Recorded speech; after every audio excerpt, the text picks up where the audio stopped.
Hey guys, it's Remi. Welcome to my channel If Looks Could Kill, or welcome back to my channel, and I appreciate you coming back. Today we're going to be talking about Andrew Cunanan, and I'm pretty confident that's how you say his last name. Whew. Andrew Cunanan is nothing like David Parker Ray.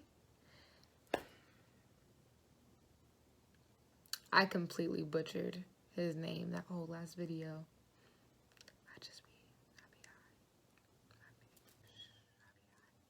But yes, so Andrew Cunanan, that is who we are talking about today. So if you would like to see how I got this look on my face, and if you're interested in hearing about him, go ahead and keep watching.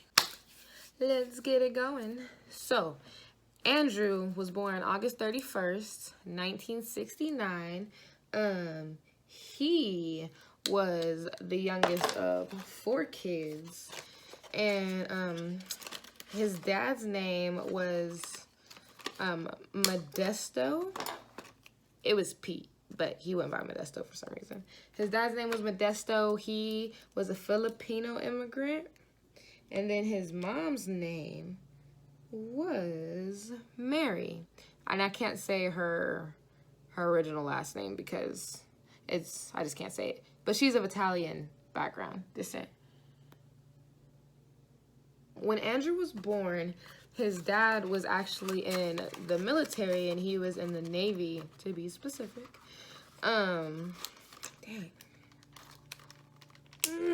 He was in the Navy, right? And when Andrew was born, he was actually serving in the Vietnam War. But, you know, he got tired of that and decided to leave the Navy and become a stockbroker.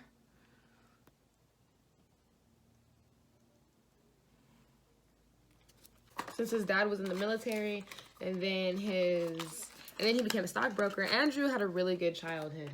He wasn't beaten, he wasn't abused, nothing. And actually, y'all see I'm struggling with this box. Y'all, I labeled my boxes so I don't put them in the wrong eye. Okay, but anyways, so when Andrew was 12, his dad enrolled him in an independent school, and it was in the San Diego area. They lived in like a nice little area. Like it was really good off. I'm sorry, I was shaking the camera. I'm super aggressive. I was like really trying to get my contacts back in. Anyways, so yeah, so he got enrolled into an independent school, and that's where he met his best friend, Elizabeth Coate. I think that's how you say her last name. Remember Elizabeth's name though. So that's where he met his best friend Elizabeth. And Andrew was really good in school too. Like he was known as being talkative, bright, and smart. And he actually had an IQ of 147. And I don't know if y'all know about IQs, but 147 is considered a superior genius. That's crazy. That's wild. So yeah, so he was really, really smart. What the? Okay, well, I guess there was makeup on that. So yeah, so gotta release the forehead a little bit. Dum, dum. Okay, so I don't know what that was. So Andrew was very smart, IQ of 147, superior genius. He was just, school was a breeze to him. So after high school, he decided to go on to UC San Diego, and that's where he was going to major in American history. And he was 18 at the time when he graduated. So he was actually 18 when he started his first semester at the UC. Just so y'all know. But anyways, I can't find the cap. Oh well.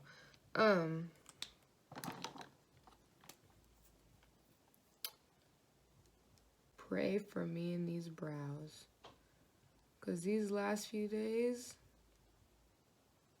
ain't been it. Look, they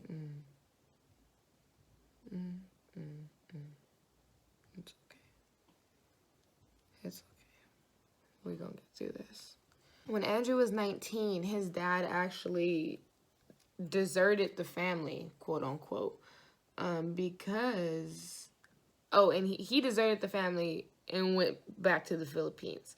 And that was because he was gonna get charged for embezzlement. Yep. I was gonna say tax evasion, but I'm like, that was not it. It was embezzlement. Because I knew it was a long word. But yeah, so Dad dipped. He was like, sorry, y'all. I'm not going to jail here. So Dad dipped. And what I didn't say before, which is kind of important, so I kind of should have said it. Andrew, he identified as gay in high school. And in high school, he got into like the sugar baby, sugar daddy type action stuff. So, you know, he was having these wealthy old men pay for his stuff, pay for everything he did. And, you know, why is this coming out so dark? I feel like this is not right. What's going on? You know what? It's not right. See? I just be doing stupid stuff. I had to put the wrong cap. Yes, I did. Anyways, okay. So, what was I saying? So after his dad dipped out, he was like, well, I really don't got nobody, like, pressuring me. Yeah, I don't have my dad pressuring me, you know what I mean? So, yeah, so he started going to local gay bars and just talking to and getting with other guys. He was like, you know what, I think I want to tell my mom. So him and his mom were having a talk one night, and side note, his mom is like super religious. And, you know, she didn't play that. So, they got into a super heated argument. Look at these crazy brows. They got into a super heated argument, and Andrew ended up slamming her into a wall. Bah! He dislocated her shoulder. It just got out of hand. But she didn't call the police or nothing. They just didn't talk for a while. Come to find out, Andrew had a little bit of antisocial personality disorder. Y'all need to know that information. So yeah, he didn't have any remorse or any empathy. Nothing of the sort. So boom, Andrew, he ended up dropping out of UC San Diego his second year when he was 20 years old. And he decided that he was going to move to San Francisco, and he was going to move to the Castro district, to be exact. And if you're unfamiliar with like the Castro in San Fran, it's like the center of the LGBTQ. Excuse me if I messed up on that. But yes, that's like the main place, right? So he moved there, and guess where he moved there with? You have to guess who he moved there with. Elizabeth. Yep, boom, I told y'all to remember the name. And if you don't remember who Elizabeth is, you better rewind, because I'm not telling you. So yeah, so he moved there with Elizabeth and her boyfriend. And, you know, Andrew didn't have a job at the time, so he kept up the sugar baby, sugar daddy lifestyle, and they was completely supporting his lifestyle. And he was in between San Francisco, Scottsdale, Arizona, and San Diego. Like, those were his favorite places to be. So those were the places that he resided. And so, also to make extra money, he decided to do some, you know, some adult films. And, but they weren't just any type of adult films. They were violent adult films. And, you know, that's not the norm. At least that's not the norm I'm aware of. So he was doing violent adult videos, and he was selling coke, weed, and meth on the side. So he was racking in the dough. Since Andrew was doing all these illegal things, he had a lot of aliases. I think that's how you say that word. He went by a lot of different names. So, I'm not even gonna lie to y'all. I had to write these down because I just can't remember them. So, he went by Andrew Cummings. He went by Andrew De Silva. He went by Lieutenant Commander Andy Cummings. And he went by Drew Cunningham. And there was a couple more, but I wasn't writing any more down. So, yes. So, he went by quite a few names. And while he was in San Francisco, he actually met fashion designer Gianni Versace in October of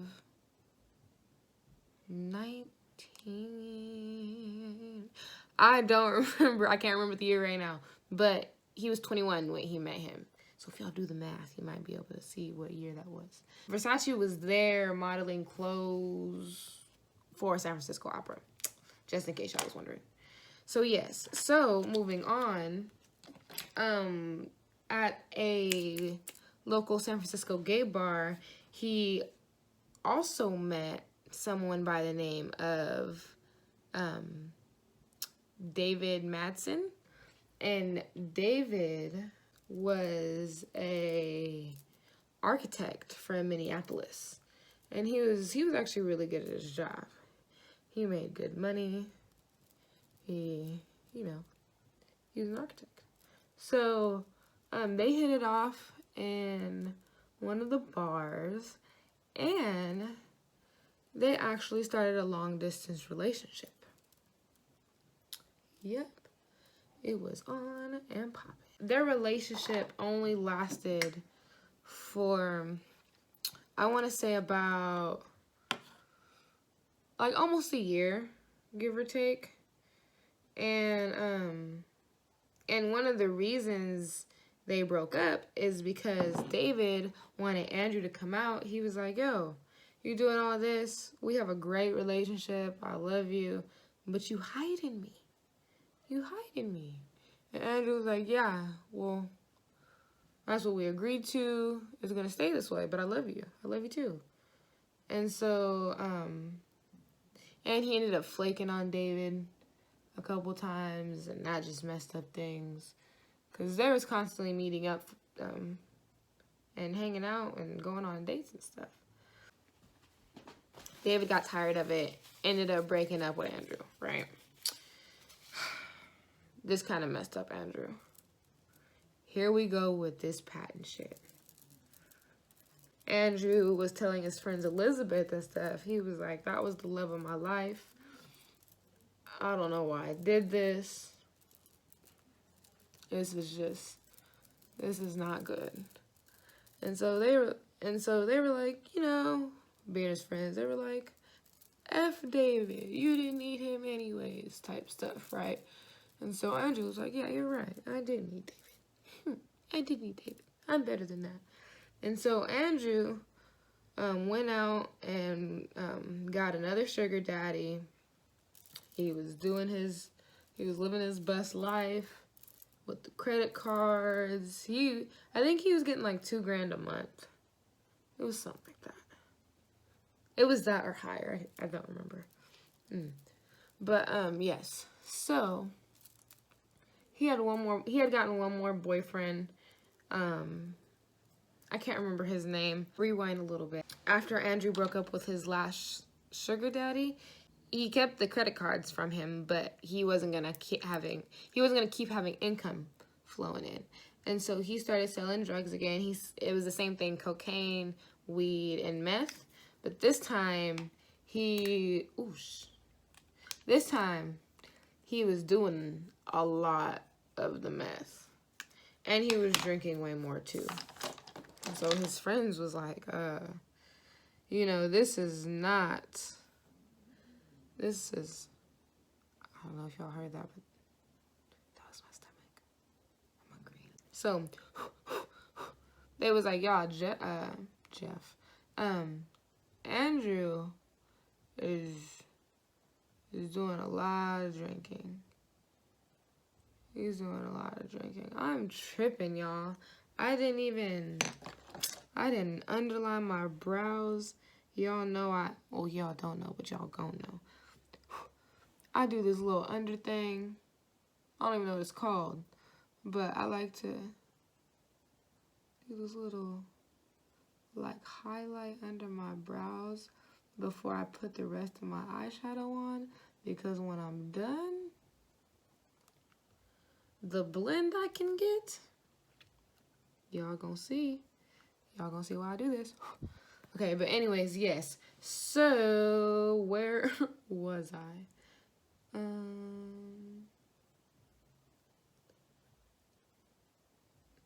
Andrew gets all his friends together and is like, y'all, I need to get out of California and I'm gonna go to Minneapolis with my friend Jeff to handle some business. And y'all don't know Jeff, but Jeff was just somebody that that Andrew had met along the way, and they were friends. But at this specific time, him and Jeff weren't on good terms because they had recently gotten into an argument about something.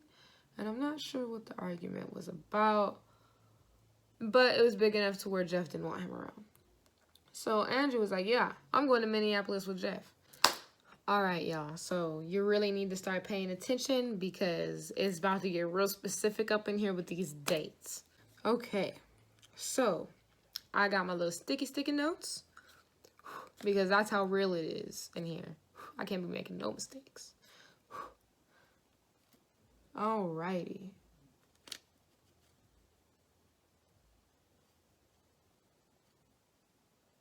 On April 24th,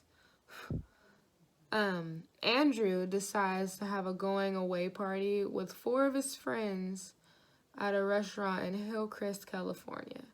And this is his going away party to Minneapolis, right? And so, whoop-de-whoop, they have a party, have fun. He gets on his flight that night, and he's in Minneapolis, like, late that night, right? And so, him and Jeff aren't on good terms, but guess who lives in Minneapolis? Y'all remember. His ex-boyfriend, David. So, he calls up David, and he's like, hey, David, guess where I am?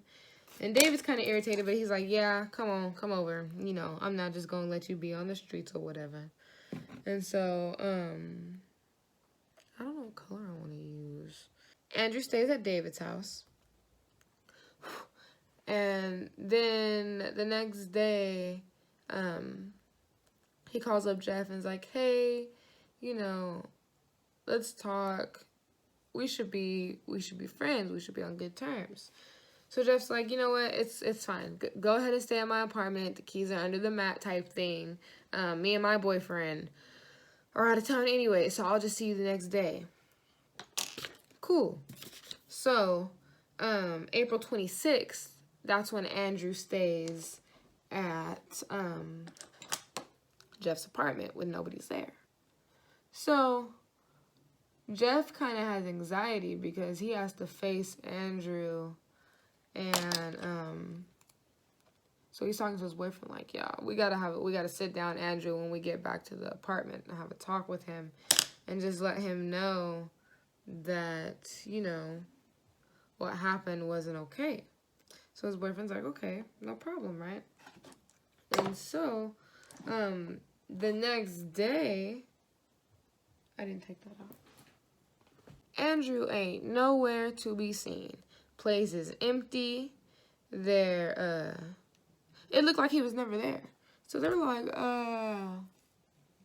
you know, what's going on? So, April 27th, Andrew calls Jeff from Madsen's house and is like, hey, thanks for letting me stay over. I really appreciate it. But I have your gun. And Jeff is like, what? What? What do you mean you have my gun? And Andrew's like, yeah, I took your gun while I was staying there.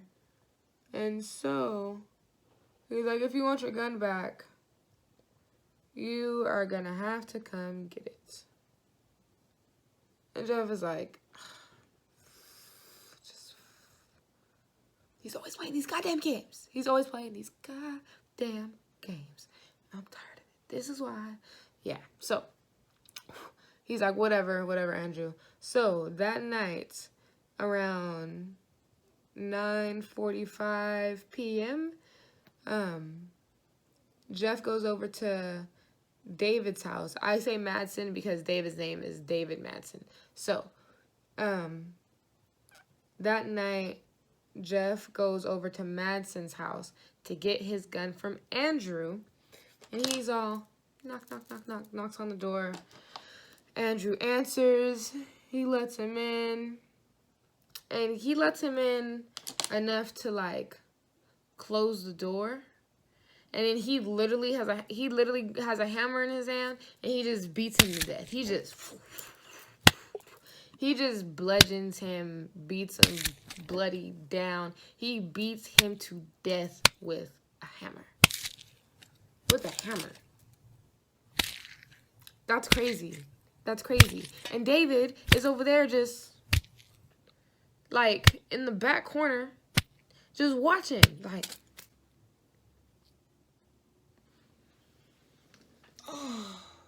just watching. And so after he's done, let me see if I can get this to stick. I can never get this to stick. After Andrew's done beating Jeff with the hammer, he just rolls up his body in a rug and, like, tucks him behind the couch like nothing happened.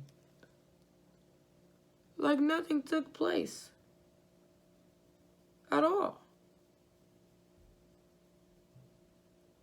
Like nothing of the sort took place. Yeah, I'm gonna be completely honest with you. Every single time I try to go with the natural look, like browns and stuff, I end up, I can inhale the glitter. I end up with this kind of look. And if y'all know why, please leave a comment down below and tell me what I'm doing. I need to use browns. I don't know. Anyways. So, Andrew, don't forget, had antisocial personality disorder, which means he lacked the remorse and he lacked the empathy. So he was literally moving on with his life. Like, he didn't just beat a man to death and kill a man. He was like, well, what's going on with our day? That's crazy. But yeah, that's how he was, though. And so, he killed Jeff on April 27th. Follow along with the dates. So, April 28th, him, Andrew, and David are just living a normal life. And they're out walking the dog. And the only reason I know that is because neighbors reported this. That they was just out running errands and stuff. That's wild. Sorry I made the camera shake. They were just out running errands like nothing had happened. But don't forget, David was an architect. So he didn't just he didn't just skip work. And if he was gonna miss work, he called in. He let somebody know that he wasn't gonna be there. But this time he didn't. So a day goes by and the coworkers don't hear anything. So they're like, that's weird. So April 29th, one of Madsen's coworkers comes by and nobody's home, and that makes sense because they're out living their normal lives like nothing happened. So nobody's home, but the door is unlocked. And so the nosy coworker goes in. But you know, I guess it was good that they was nosy because they knew something wasn't right. And they find Jeff's body behind the couch. Behind the couch. They find it. So all this time, Andrew and David are riding around, and poor David didn't know what was coming for him. So the last time they were seen was on May 2nd, and then they were out having lunch, I believe. And then the following morning, on May 3rd, poor David's body was found on the what's it called? On the shore of a lake in Minnesota. Poor David. Like the prior day, they was just out eating lunch, living their best life like Andrew hadn't just killed a man. Follow the dates, follow the dates. So David's body was found May 3rd, and that was in Minnesota, mind you. So on May 4th, Andrew killed 72-year-old Lee Miglin, and this was in Chicago. So Andrew was on the move. And and Lee was a prominent, he was a big-time real estate person in Chicago.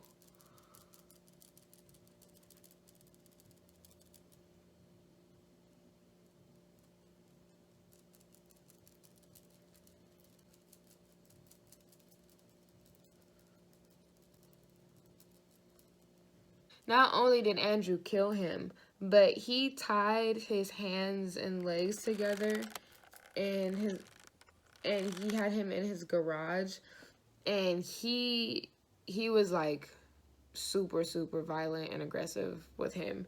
He slit his throat with a chainsaw. He stabbed him multiple times. He was tearing him up. And till this day,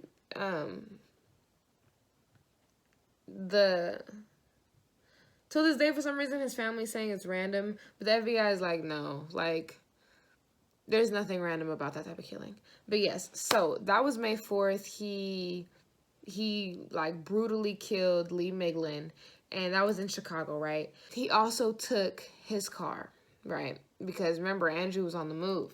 May 9th, Andrew killed a man by the name of William Reese, and he was a cemetery worker, and he was just minding his own business. And Andrew pulled up on him, shot him in the back, wow, and then walked on him and finished him and shot him in the head. And he was using the gun that he actually stole from Jeff's house.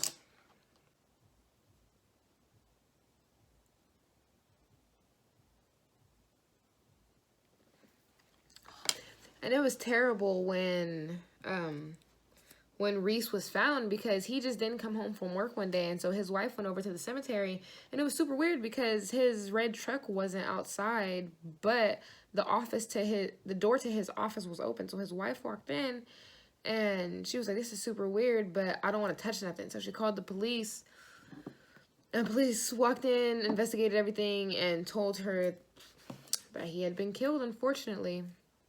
Andrew had killed William in New Jersey. So William, he was just moving. He was staying on the move. All right, check your notes with the dates. So that was May 9th that he killed William Reese at the cemetery in New Jersey. May 12th, he booked it all the way to Miami and decided that he was gonna get a little hotel room, stay out the way, and you know, just go on about his business. On June 12th, old boy Andrew was starting to get some publicity.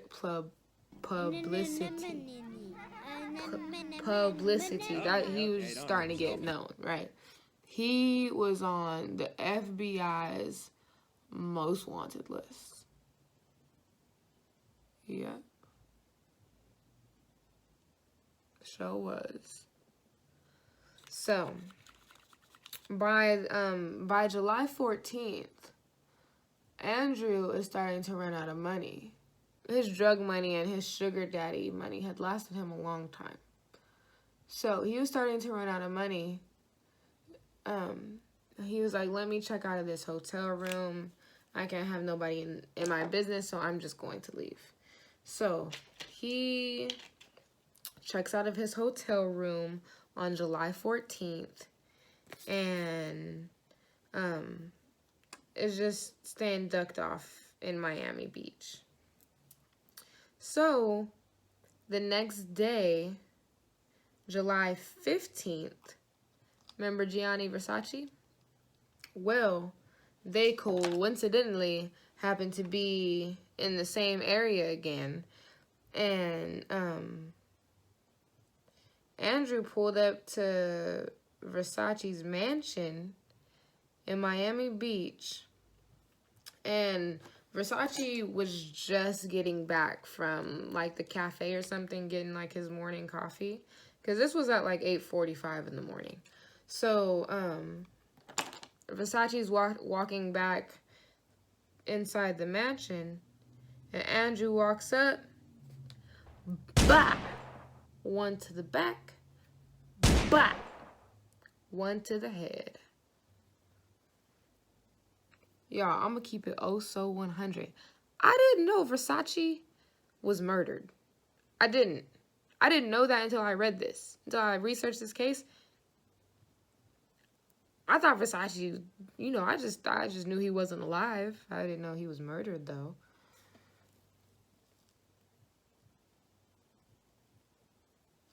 Okay, Google, what time is it? It's 11:59 a.m. So, yeah, he murdered Gianni Versace, and Versace was only 50 years old. That's pretty crazy. And somebody actually saw all this go down, and the person that saw it happen, he booked after Andrew, but Andrew was swifty with it. He was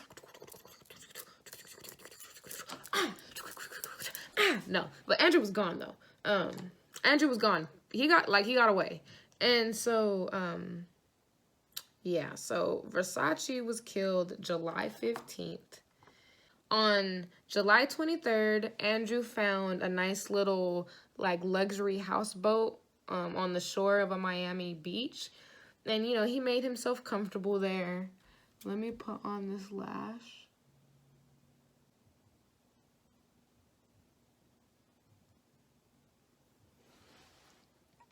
Come on, lash. Work with me. Work with me. Just work with me one last time. So, yeah, with that same gun that he had killed the other two guys with, he ended it. He shot himself in the head and just took himself out. It's crazy. Did all that just to do that. Not saying it like that, but you know, he didn't serve no time in jail or nothing. But anyways, yeah. And the only reason he was found was because somebody nearby heard the gunshot go off.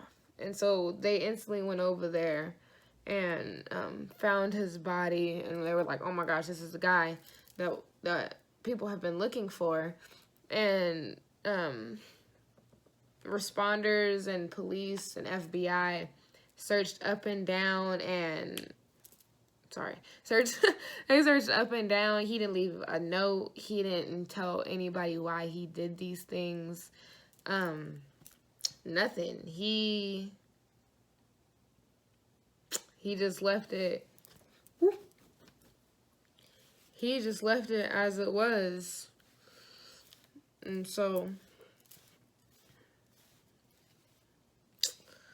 that's just how the story ends, unfortunately. I'm sorry, you guys. But that's how today's story ends. So, this is my final look today. I am so sorry that it kind of looks just like the prior video. Like I had said, I tried to mix it up. And let me say, I thank you guys so much for the 150 views I got on my first video. Like, that's my first YouTube video doing, and I just didn't expect to get that many views. So thank you guys so much, and I really hope you guys love this video. Let me know what you guys think about this look on my face, and like it. Please subscribe to the channel. It really helps. Comment down below. I always respond, and please share this video. Thank you guys so much. My heart is so touched. Flexing on you hoes, bitch, I do the most. Ayy, I'm on the wave like a do-rag. When they see me, they be like, who that? My crown black like Kodak. Pretty brown eye skin color like cognac. Yeah, I'm out for the business. Middle fingers up while I'm talking that shit. Bitch, I do the most. Bitch, I do the most for the coast. All brass, no bows. Pop bottles for the toast. Pop bottles for the toast. All brass, no bows. Bitch, I do the most. Bitch, I do the most for the coast. All brass, no bows.